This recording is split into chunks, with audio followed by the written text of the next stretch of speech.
Ainda sobre a reforma tributária, tem, tem muitos desdobramentos, né? E, porra, é realmente um saco, é complicado. Política e economia, finanças, né? O pessoal parece que faz questão, né, de que seja complicado, porque eles querem que o povo fique distante dessas questões. Quem tem o conhecimento tem poder, né? Quem não tem se subjuga. Mas na verdade, essas duas matérias, elas são extremamente simples, porque elas dizem respeito a como a gente vive e as coisas necessárias para se viver, né? Então, por exemplo, durante muito tempo eu mesmo também nunca me interessei, né, por política nem nada. Só comecei a me interessar nisso quando eu realmente comecei a ficar indignado com o que eu estava vendo daí. E hoje eu acho muito legal a gente saber, é bacana até para tu conhecer mais a parte humana, né? O ser humano, tu conhecer o ser humano, conhecer os grupos, como eles reagem diante de tentações, de poder, de dinheiro, né?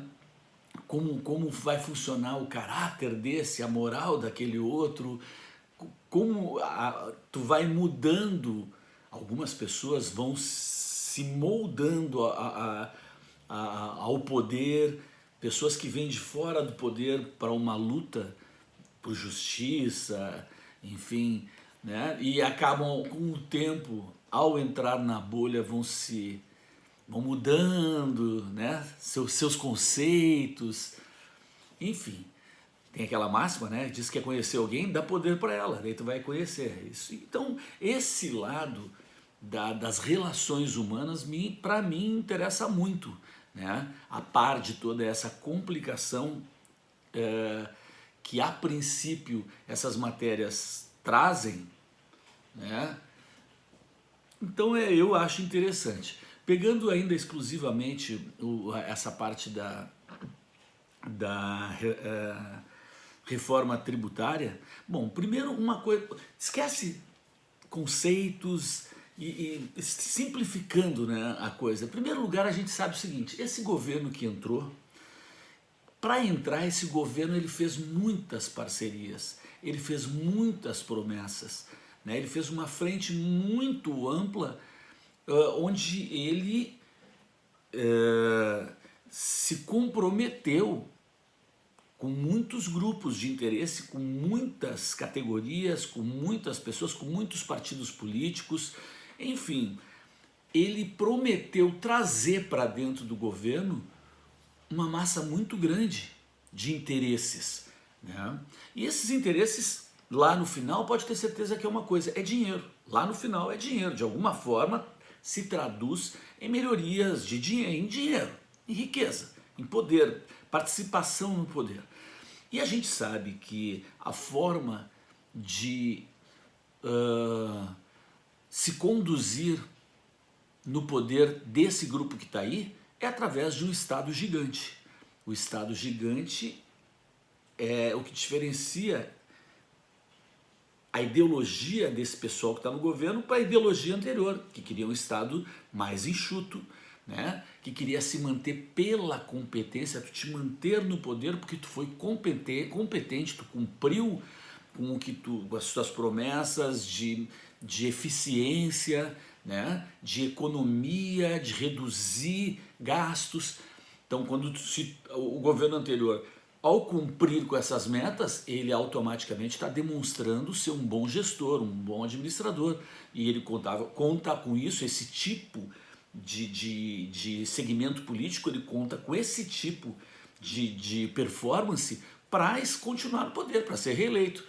Claro que no Brasil aconteceu um atropelo total, né? Que não vamos entrar no mérito. E esse outro grupo, também não vou entrar no mérito como esse grupo, na parte executiva mesmo, prática, como ele fez, mas na parte de alianças foi exatamente isso. Ele fez uma promessa para muitos campos, né? Políticos, muitos grupos, ou seja, o Estado, que lá no primeiro e no segundo Lula já era grande, na primeira Dilma e tudo, agora ele é maior, Ele aumentou, inclusive, né, todo mundo pode ver que ele aumentou o número de ministérios, aumentou tudo, conselhos, tudo foi aumentado, já também se intrometeu dentro das estatais, está querendo reviver estatais que já estavam comprometidas para serem vendidas, né? Então ele precisa inchar tudo para colocar essa galera lá para dentro, né? Conseguir cargos, enfim, uma série de... Para manter esse pessoal, ele precisa dar o retorno para eles. E a gente sabe que o governo não produz riqueza, ele não produz riqueza. A maneira dele conseguir aumentar os seus recursos é ou reduzindo, economizando, né, diminuindo os seus gastos, o que absolutamente não vai acontecer, muito antes pelo contrário, está dobrando os gastos. E a outra maneira é através de arrecadação, através de taxas, impostos, né? Por isso essa urgência, esse desespero para aprovar dessa forma assodada algo tão importante e fundamental quanto essa reforma tributária. A reforma tributária era desejo também do outro governo, é desejo de todo mundo. Mas quando a gente pensa numa reforma tributária, o que a gente quer? A gente quer simplificação, porque é tudo muito complexo. São muitos impostos para 13 esferas, municipal, estadual, federal, com diferenças de cada região, cada estado, tem um determinado tamanho, tem uma determinada produção, tem um PIB diferente, né? O Brasil é muito grande, há grandes diferenças, então para tu acertar essas alíquotas e tudo, é uma confusão enorme, né? E isso já estava exaurido, porque a economia estagnada também faz com que as pessoas e as empresas chegam num ponto que tu já não consegue mais pagar os teus impostos, tem a tal curva de Laffer, né? Que tu vai chegar num ponto, não adianta tu ficar metendo imposto, porque não tem de onde tirar. Então o que está acontecendo? O governo precisa inventar alguma coisa para arrecadar mais. E eu acho que tem muito a ver também com, por incrível que pareça, tirar mais ainda autonomia de estados e municípios. Pegar o controle disso, porque como é que ele vai mexer já nos impostos federais que ele já tem? Ele precisa ter controle sobre impostos estaduais e municipais. Dessa forma é que ele pode, eventualmente, também, uma das maneiras de aumentar sua arrecadação. E é exatamente uma das coisas que tem nessa reforma é isso. Impostos como ICMS e ISS, que são impostos estaduais e municipais, que entravam direto para estados e municípios, nessa nova fórmula não entra direto. Eles são unidos no IBS, né? Imposto sobre Bens e Serviços, eles são unidos num imposto só, que é o IBS, né? ICMS e ISS eram dois impostos diferentes, agora eles são unidos num só. E quem vai controlar, administrar isso é o governo federal, através do Conselho Federal. Esse Conselho Federal vai cuidar disso, por quê?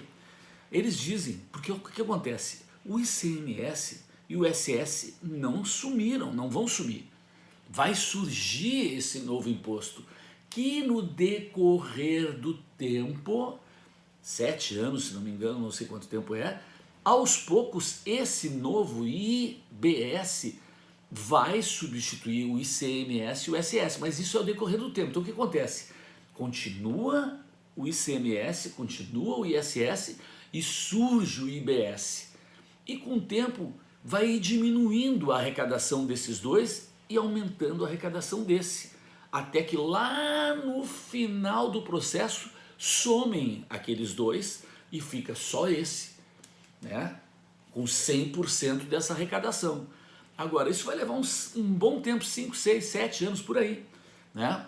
Que vai ir diminuindo aqueles e aumentando esse. Aqui começa pouquinho, esse aqui tá total, né? Esses dois estão e esse aqui pequenininho. Aos poucos vai havendo essa migração, até que esses dois vão se extinguir, e vai ficar só esse. Agora imagina, no Brasil, isso também vai acontecer em nível federal, que é com o CBS, que é Contribuição de Bens e Serviços, que vai substituir lá impostos federais, né? Mas o processo é o mesmo, vai diminuindo ali até que esse aqui vai ficar. Então vai ficar o CBS em nível federal e o IBS em nível estadual e municipal. Só que o IBS, que é estadual e municipal, fica na mão do governo, ou seja, há uma centralização de arrecadação. Agora, o que é mais importante, é um processo longo até que haja realmente essa substituição dos impostos que existem por esses grandes, por esses impostos únicos. Isso vai ser feito ao longo do tempo. Dá para acreditar no Brasil em uma coisa que é ao longo do tempo? Vamos falar sério.